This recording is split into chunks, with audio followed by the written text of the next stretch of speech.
أعوذ بالله من الشيطان الرجيم بسم الله الرحمن الرحيم الحمد لله رب العالمين ثم الصلاة والسلام على عباده الذين اصطفى وبعد السلام عليكم ورحمة الله وبركاته haray musidɓe julɓe tedduɓe teddirɓe dina l'islam haray musidɗo moɗon abdallah diallo brixel salmini on salminago dina salminago l'islam salminago yimɓe aljanna ka aljanna torki allah yo allah waɗan on fo moɗen jeeyaɓe yimɓe aljanna haray no fuɗɗorɗon noon fi programme hajji on mi torki subhanahu wa taala on yo allah on naɓu kala fokkituɓe ɓen e hoore jam moƴƴere waɗanoyaɓe hajju jaɓaɗo hewtintinaɓe kadi ka ɓeygore maɓɓe e hoore jam moƴƴere inchallahu newnana kala mo yahari kadi no o yara newna kala wallinɗo passeport o newnana mo heɓa visa o yaha hoore jam o hewta hoore jam wonɓe dogude fi muɗum ɓen kadi foti ɗo foti ka meɗen kala e aduna allah fu wonɓe dankade fino hajjiyankoɓe fotora mi torki allah subahana taala wata allah yoɓirɓe ɗum noon si wona natal aljanna hara inchallah ko facebook meɗen ɗo lawol kisal lawol l'islam inchallahu hara en waɗino partiji tati ko yowdiri fi hajji on en waɗino ko adi kon taw hanaɗi rentede ɗiɗi e muɗum ko parti arano parti ɗiɗaɓo on hara en waɗino kadi ko honno tawata tigi tigi on umra waɗirte nayaɓo on en waɗino kadi ko honno hajji on waɗirte hande en fotuno en waɗay inchallahu ko honno ɓure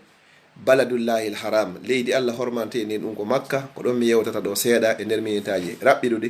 inchallahu ɓure ko woni makka an o hajjuyankejo mo allahu newnani seeniɗo makka ko honɗum e ɓure ko tawata heɓoyay e nder ndi leydi allah hormantendi sa andi ɗum ɗo wallahi an haymo yahari on a etoto no yara toon saabu no ɓure no heɓgo toon ala hay e nokku kadi wawata heɓade si wona toon mi torki allah yo allah waɗi yewtere anne hara ko saabi allah woni komi yewtiri onon heɗitiɓe kadi heɗoron saabi allah ƴetton kala ko yaade deftere allah e sunna nelaɗo on gollitiron ko lutti kon haray woppon wama tawfiqi illa billah in uridu illa al islaha mastatatu wassalamu aleykum wa rahmatullahi wa barakatuh musidɓe julɓe tedduɓe haray ko adi kon taw ɓuure makka ɗen ko honɗum wawete wiwgol ko wona yehede ɗon ko leydi ndi allahu subahana taala on ɓuuri yiɗude e leyɗele ɗen fop e nder leyɗe ko woni adna allah kon fof ko ndin ɗon allah ɓuuri e yiɗude e leyɗele ɗen ɗiɗaɓum ɗum kadi hino e nder makka kadi suudu wiyetendu suudu kaaba ɗum ko annabajo allah on woni ko mahi ɗum ɗon ɗum ko annabi ibrahima alayhi salam kanko e gueɗal makko on annabi ismaila a yaha yi'a ko annabajo mahi annabaɓe ɓurɓe e teddude jeeyaɓe ɓurɓe teddude ɓen ko ɓe yangani ndu suudu kaaba ko yaha mema ndu suudu go ɗiɗaɓum ɗum kadi allah subahana taala o wondirta hunde sina hara nden hunde no wondi e nafoore allah wondiri fi makka o inni wattini wa zeytun wa turi sinin wa haha l baladi l amin e ndi leydi makka hoolandi si allah wondiri hunde ko holli nden hunde on haray nde jogui importance joni noon sa yeehi ɗon haray tigi tigi on a yeehi leydi ndi allah ho yiɗi ndi allah wondiri fi mum hittudi ka allah ɓura nde yiɗede ka allah yo allah newnan fokkituɓe ɓen hoore jaam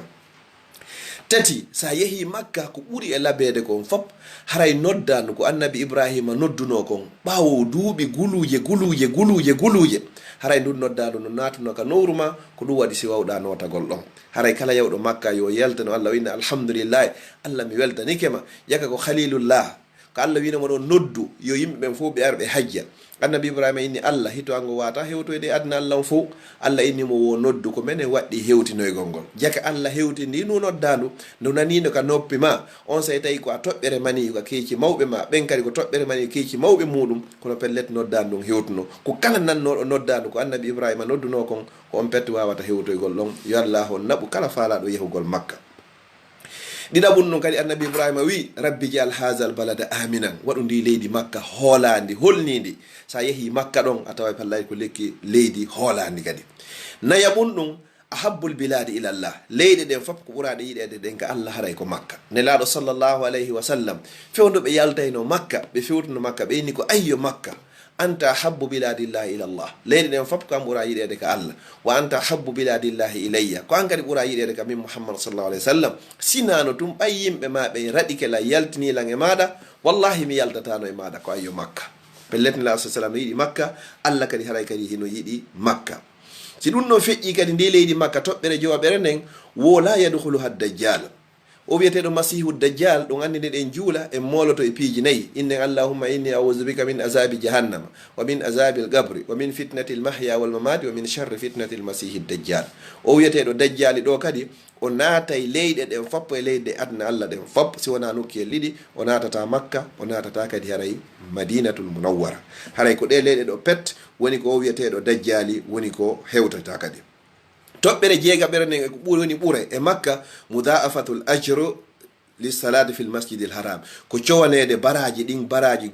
guluje wonande kala juulɗo ka baytullahil haram ɗo. nelaɗo sallllahu alayhi wa sallam ɓe maaki waɓutu goto mo juuluɗa ka suudu kaaba ɗon baraji mum hino fota wa waɓutuji guluje temedere ɗi goɗɗo juuli hara wona makka hara hina madina hina baytul maqdis. waɓutuji guluje temedere wonɗo ka meɗen ga kala ka o woniri e leyɗe ɗen harana baytul maqdis na madina na makka o wuuray duuɓi 53 53 ans hara himo juulude si baraji makko ɗin fota e waɓutu goto mo goɗɗo juuli ka suudu allah hormanteɗo. haray ɗum ɗo koye malore moƴƴere alaka wawɗande heɓude si wona e o nokku ɗo. yo allahu newnan en tottoye ɗum ɗon inchallahu ya rabbal alamin.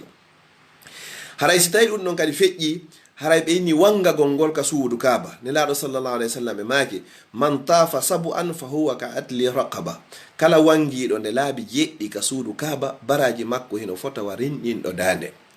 jon noon sa yehi ɗon hiɗa juulude hiɗa wangade ɗa jangude qur'an hiɗa ittude sadaka ɗiɗo fof ko baraji tawata ko cowalle ko sowete sabondema an o ƴettuɗo jawle muɗum yehi ɗon. moƴƴere yoji kadi ko heɓata kadi makkatul mukarrama ɓe inni wo a yiwi ay ɗon hunde wotere iwde ka aljanna ɗum ko honɗum ko hajarul aswad nde ɓay hayre ɓalere. nde hayre ɓalere ɗo nelallah sa sallam maaki wo nasara al hajarul aswad min aljanna wa huwa shaddu bayadan min al laban. wo nde fewno nde iwata ka aljanna hayre ɓalere nden ko iwde ka aljanna fewno noon nde iwata ka aljanna nde tippine ka leydi ga wo hari hinde rawnuno ɓuri ko wiyete ko mbiraɗam ko honɗum woni ko ɓawlinide ko bakkatuji bani adama ko bani adama woni ko ɓawlinide fofi e mayre ha nde wonti ɓalere o liyeyo nde woni joni hajarul abyad nde wonti hajarul aswad. ɗum ɗo kadi ko moƴƴere sa memoyinde a lunnike nde hara ko wondude e iman timmuɗo hara windante baraji nde seeɗitanoy toma yawmal qiyama oɗo kadi hara o lunninola. nelaɗo sallllahu alayhi wa sallam ɓe maaki wo alhajarul aswad yashadu yawmal qiyamati liman istalamahu bi haq kala lunniɗo nde ɗo lunnori nde gonga o haray tigi tigi onde seeɗitanoytamo yawmal qiyama. ala kadi ka heɓata pihum iwkon ka aljanna sina ka wiyete ɗon makkatal mukarrama. haray no woodi kadi ɓure kadi ko woni toon kadi ko heɓoyta toon ko toon tawoyta ma u zamzam ko ɗanni a wiyete zamzam ka meɗen ɓeneɗan honno biiru zamzam honno biiru zamzam ko bonnita ɗon ko konnguli ɗiɗi ko biiru zamzam c'est dit ko koloyru zamzam no e noon inne mbiiru zamzam mbiiru on noon ko biiru on woni ko bonnita wotti zamzam on koloyru zamzam ɗum.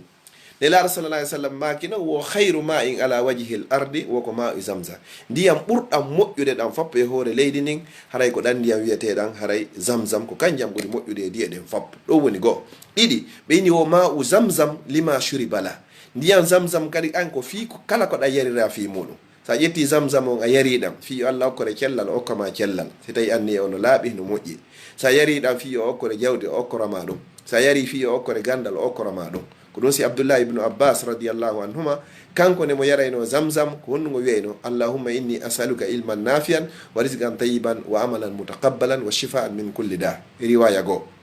joni noon no sella an kadi ka janngare kala du'a mo hunjiɗa ka pulal ka soso ka maninka ka anglais ka nerlande kala ka wawɗa toroɗa moƴƴereji adna e lakara nde hiɗa yara zamzam ko honto heɓoyta ɗan ɗo koye nder makkatal mukarrama. nelaɗo sallah alih sallam kadi ɓe maki yare zamzam o ha ɗon ɗi ton yaro moƴƴa noon fi zamzam o. nelaɗo sallah sallam ɓe maki kadi wo ma u zamzamu aynun min uyunil janna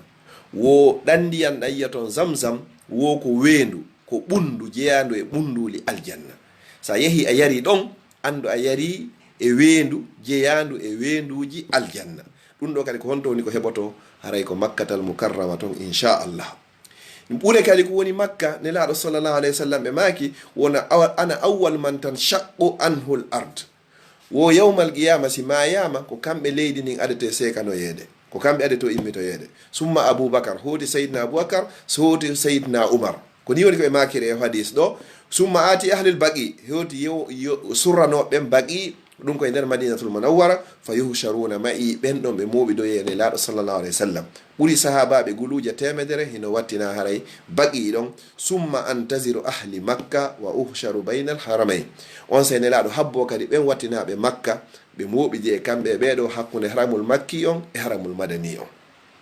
ɗum ɗo ko honɗum holli ko moƴƴere ko woni toon goɗɗo yelota ko mayoygol makka ma mayoygol madina kono so tawi allah subahana taala arsikima toon andude laaɗo sallah alih sallam tefanoyeyi kala on faatiɗo e nder makka e nder madina onti kadi haray tawoyde kadi e adeteɓe yaltinoyede ɓen ka gaburuji muɗum yawmal qiyama mi toriki allah yo allah okkan fof battane moƴƴo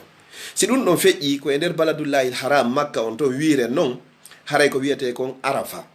ñalande arafa ko ñala ko nokku ka yimɓe anditidiri woɓɓe no inni ko hakkunde nene hawwa e baba adam ko ɗo woni ko ɓe anditirɗi ɓawɓe tippinede ka aljanna ɓe wiwde ka kammu ɓe tippo leyga ko ɗo wonno ko ɓe yiitidi almuhimmu na ɗum ɗo woni yewtereji men jon noon arafa ton moƴƴere ko woni arafa kon mi fuɗɗora honɗum taw go'o kala horuɗo ñalande arafa allah yafotomo bakkatuji ɗi o waɗi e nder duuɓi ɗiɗi wonande mo daro yaaki arafa si tawi noon mo yahari arafa on daraki arafa a hoori arafa a yafama bakkatu duuɓi ɗiɗi hitande feƴƴude hitande arore kono ɗum sikkuɗe wonɗo arafa on kam on no hen allah subahana taala on rinɗinimo e natugol yiite jahannama goo ɗiɗi on wo yawmu arafa yawmul itq min annar wo ñalande arafa ko ñalande rinɗinede e natugol yiite jahannama ko neññande allah rinɗinta ɓuri guluje 90 yahaynoɓe yiite jahannama o watta ɓe yahayɓe aljanna yo allah rinɗin e yiite jahannama tati wo yawmu arafa yawmu magfiratu zunubu ko ñalande nde allah yafoto bakkatuji jiyaɓe makko ɓen ene wonɓe ga ɓen ɓe yahari ɓen tun allah yaafiken bakkatu duuɓi ɗiɗi kono ɗum sikkude wonɓe ton ɓe nayi wo yawmu arafa yawmu yubahi llahu bi ibadihi lmalaika ko ñalande nde allah weltoroyta mantoroyta jiyaɓe makko ɓe yeeso malaikaɓe makko ɓen o inna kono yo malaikaɓe am daariɓe jiyaɓen no iwi e leyɗe sertuɗe ɓe fotti e nde ayde arafa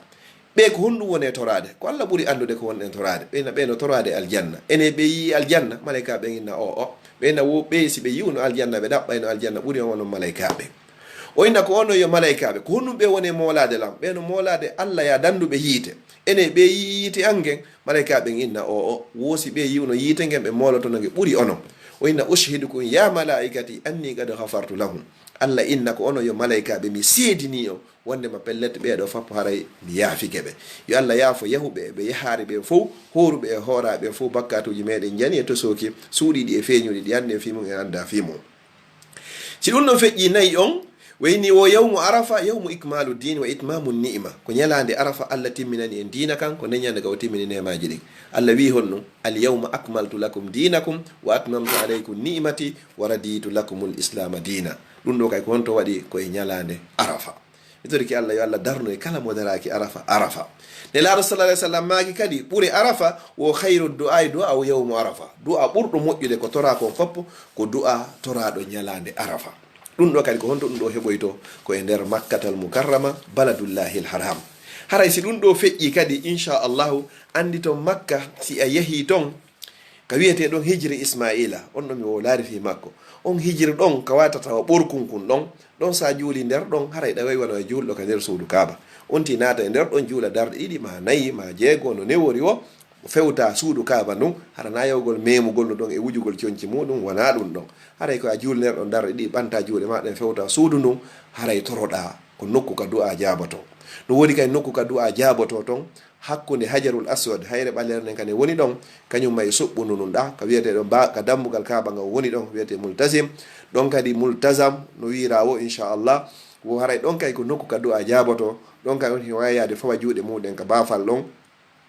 toro allah subhanahu wa ta'ala ɗum ɗo ko yoga e seeɗa e moƴƴereji haray mi andintina toɓɓe tati e nder ko yewtaɗo fap kala yahuɗo makka yo andu ko allah subhanahu wa ta'ala woni ko noddi mo ko koɗo allah haray mo e gayna ko allah ɗiɗi ya andi to sa hewtoyi makka ko noddano no annabi ibrahima alayhi salam wonno ko nodduno haray ko ɗum woni ko notuɗa ɗum haray ko moƴƴere molanade musidɓe julɓe tedduɓe fokkituɓe e yahunoɓe e satiɓe yahugol na jawdi naɓata makka na laamu naɓata makka, na gandal naɓata makka, na doole naɓata makka, wona jaahu naɓata makka. Ko naɓata makka ko noddede. Yo Allah taw en fof meɗen kala yiɗo nde yewtere ɗo sakitoy, yo Allah taw hara himo noddano o seyano makka o waɗa hajju makko on, Allah waɗanamo hajju makko on hajju jaɓaɗo. yewnoɓen fof yo Allah on jaɓanɓe, newnana ɓe ruttora ɓe yahaari ɓen kadi yo Allah newnan ɓe no ɓe yaara e hoore jam moƴƴere. Kala ko manki siko cellal yo Allah addu cellal, siko jawdi yo Allah on addu jawdi laaɓuni ɗuɗuni dagidi. Si tawi ko ɓernde nde woni fewtar ton yo Allah fewti ɓernde nden ton. Si tawi ko wonɓe Occident, Europe, ma Amérique, ma Asie, nokkellin fof hara ko kaydi woni newaki, yo Allah okkorɓe kaydiji wonduɗi nafa e barki